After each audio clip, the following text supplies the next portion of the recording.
How to prepare for your medical school interview without memorizing your answers.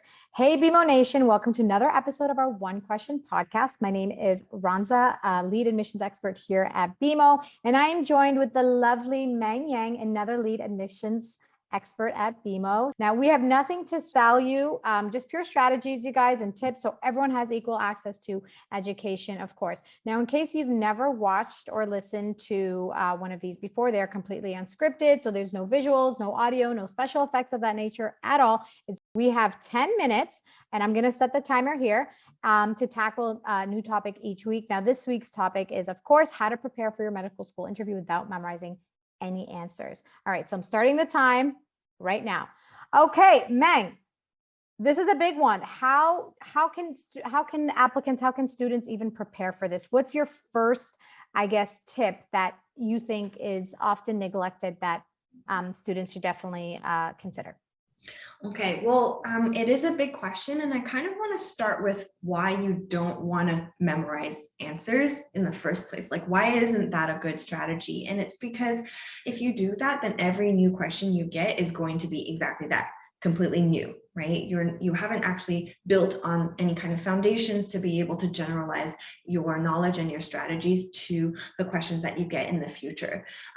So kind of the big idea here, the way you want to approach your interview questions is you want to be able to identify the different categories of interview questions that you can get by looking at examples or by reading about potential types of interview questions that you could get. And in doing so, that will allow you to develop specific strategies or learn specific strategies for each type.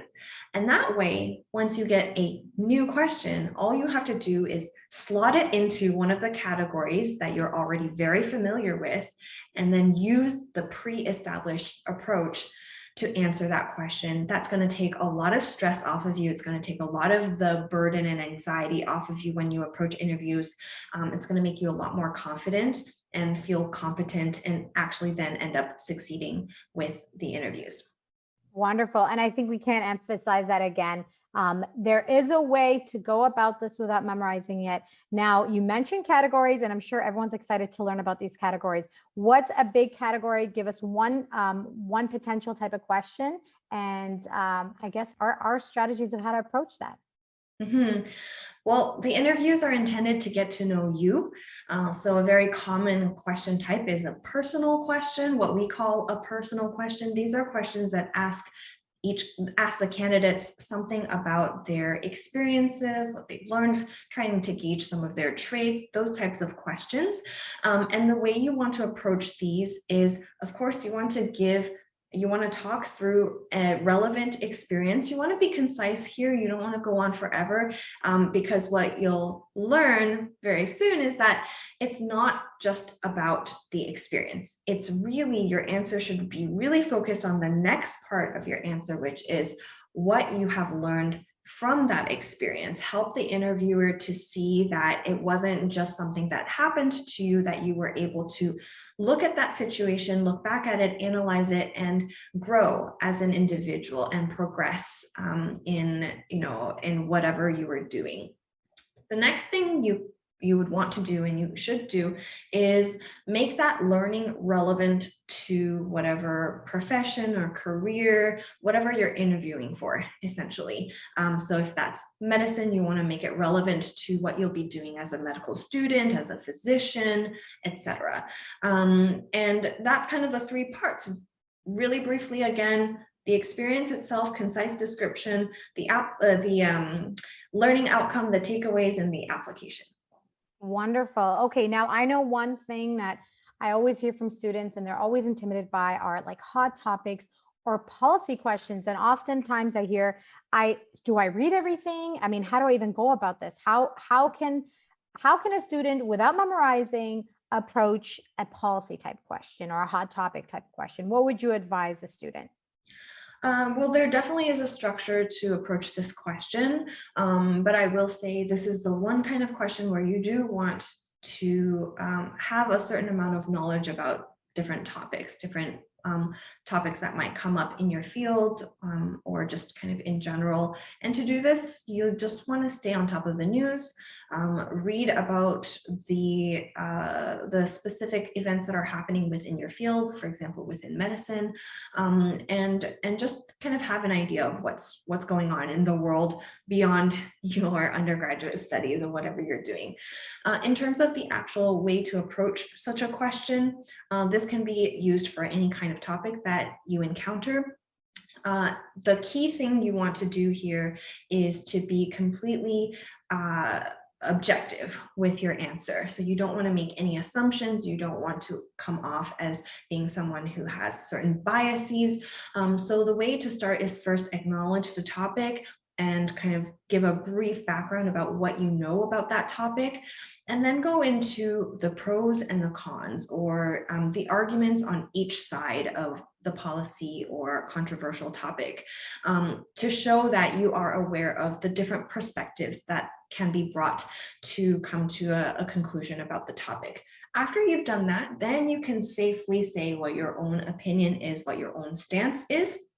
And you should go ahead and do that. You really don't need to hedge at that point because you have presented multiple perspectives. Once you've presented your view, it's always a good idea to then offer any proposals for a change to the policy, proposals for how to modify it. And what you want to do is essentially address the side that you're not on. So if you're in favor of the situation or against, that changes this part of the answer. If you're in favor for it, obviously you want to propose some modifications to still address the cons that you brought up earlier. If you are against it, then you'll want to perhaps offer some alternatives to bring the pros, but in a way that doesn't come with the cons.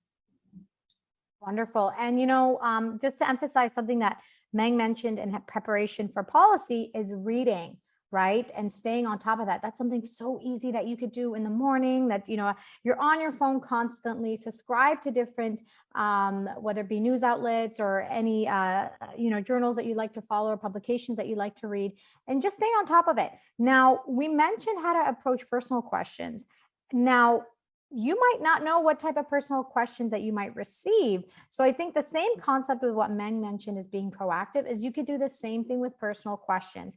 And Meng, this is something I tell students, I know you do as well, is create sort of like a personal question bank of experiences. And I tell students, try to reflect on common ones like, challenges or accomplishments or things that are just impactful to you, and sort of reflect on it using using that strategy that Meng mentioned of the, describing if it was an issue, how you overcame it, and how you sort of reflected or learned from it, and put that in the back of your pocket. Right? Just reflect on these. If you want to write them down to help you out, you can, but just think as many as possible that you have and things that are important for your journey.